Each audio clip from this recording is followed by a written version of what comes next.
Right, yeah, Andy Kirkham, mate. This is my other half, Jeanette. Some of you might know me, others maybe not, but I'm essentially a blacksmith. I do, well, my speciality really is period-specific tools, things that you can't just go out and buy in the hardware shop. I've got some bits and bobs here. There we go. So one of the things I'm known for mainly is fire steels. So there's a bunch of them there, various descriptions. And then I also do axes, quite a lot of them. That's one that I just did the other day, which is about, I don't know if you'll see it really, it's about 18 inches long. Lots of tools for green woodwork too. Do these little throws, that kind of thing. That's a nail header, that tool there. Little crowbars down here. And then various cookware items, fire rakes, toasting forks, perverted spoons. And that's a bending tool, this thing just here, for cranking metal around a foamer. So yeah, all that kind of stuff. Yeah, anything really. People just send me drawings, pictures. Can you make one of these?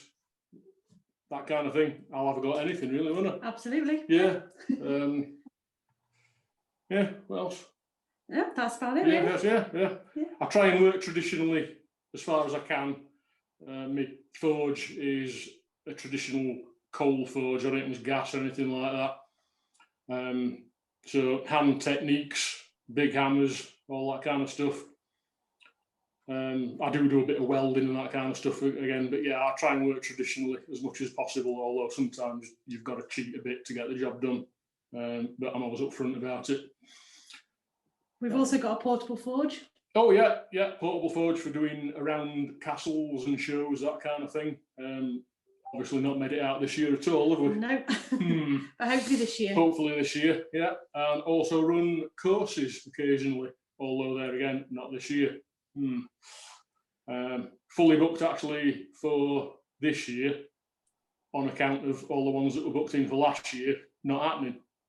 So yeah, if anybody wants to do a course at any point, just leave it a bit till I clear my backlog, and then should be normal service should be resumed as soon as possible. Yeah. You can find us on Facebook. Yeah, you can find us on Facebook. Just put in Andrew Kirkham Blacksmith, and you'll find it. You'll know it's me because there's a picture of me with a hammer. And there again, on there's pages of things that I've made, pictures and whatnot, contact details, all that stuff. Yeah. So that's us. Yeah. Yeah, commissions, all sorts. Like I've done a lot of stuff for various museums up and down the country. I've had a spate recently of sending stuff to Australia as well. I don't know what the deal is there, but yeah, Australia are suddenly interested in my gear. Pretty much anything really. Museums will contact me like to reproduce a period candlestick or like a rush nip or that kind of thing, or like hangers to display stuff that they've already got. Yeah, got stuff all over, haven't we? Yeah, absolutely. Museum of London, Tower of London. I think too many places. I forget where my stuff's gone. It's everywhere. You've been a blacksmith for 25 years now? Yeah, I've been doing this since 1990. But then I went as a business in 93 and turned it full time in 96. So yeah, since then I've just been doing it. This is my thing, and it's great. I can't imagine being a real person now, having a real job. It'd be weird. Yeah. So what sort of bushcraft stuff do you do? Because it's not our field, is it? So can you tell us a bit about that? Yeah, you say that, but actually it kind of is, because the living history side of things, that is what bushcraft is. It's all about stuff that we had to do and make before the advent of internal combustion engines and electric and all that kind of stuff. So there is a massive crossover between reenactment and bushcraft, as people like Dave Budd will tell you, and traditional materials as well. We see them at various bushcraft events. So the fire steels are a big one for the bushcraft show. Yeah. Knives. Yeah, axes, Throws. throws, all the green woodwork stuff, and then anything for campfire type stuff. Yeah, is all applicable to bushcraft. Do you want to tell us just a bit about this little video that we're just going to play for you about lighting the fire and everything? Because we do, I've just said, we do really feel that we're missing all the social aspects and seeing our friends on a regular thing. So you offered to light a fire for us. So we've just got a few minutes here and then the video will come on. Great. Yeah, that's been one of the things about this year is actually getting out and seeing real people face to face. We've missed it a lot. Absolutely, yeah. Yeah, and everybody has, I'm sure. So yeah, when whoever it was that had the idea for having a virtual campfire, Jegs then had the idea of why don't we light the virtual campfire and do it traditionally. So there's a short video coming up of me down the back garden down there lighting the virtual campfire with one of my traditional fire steels.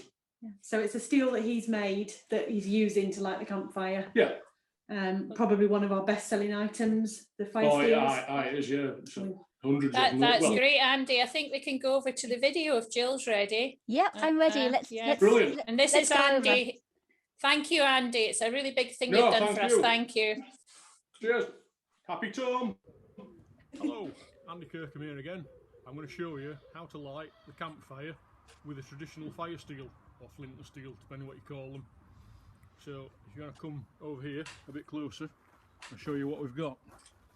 We've got the fire steel itself, char cloth, which is cloth that's been charred in the same way that you char wood to make charcoal.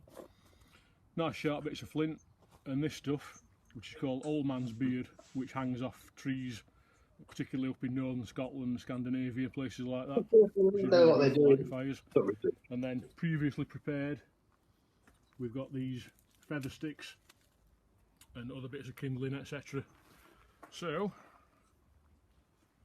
here we go. So I've got the char cloth pinched under my thumb up against this sharp edge of the flint, and I'll take a strike. I don't know if you'll see that on camera, but that's lit. So I'm going to make sure that's glowing right. I'm going to transfer that to the old man's beard.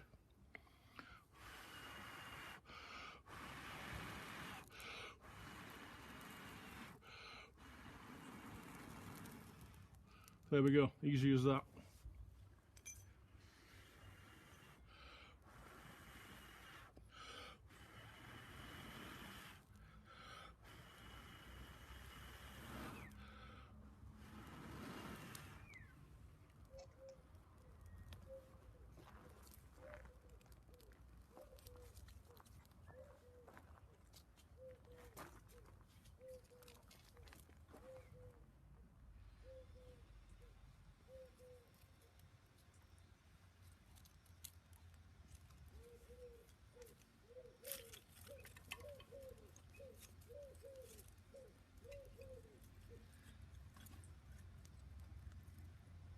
Let that do its thing for a minute.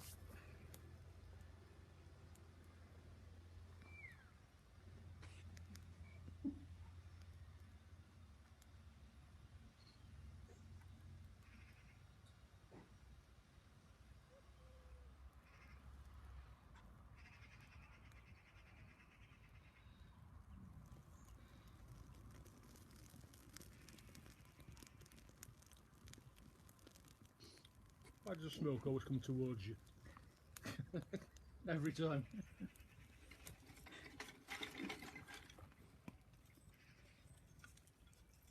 So now that's established. A few bigger bits.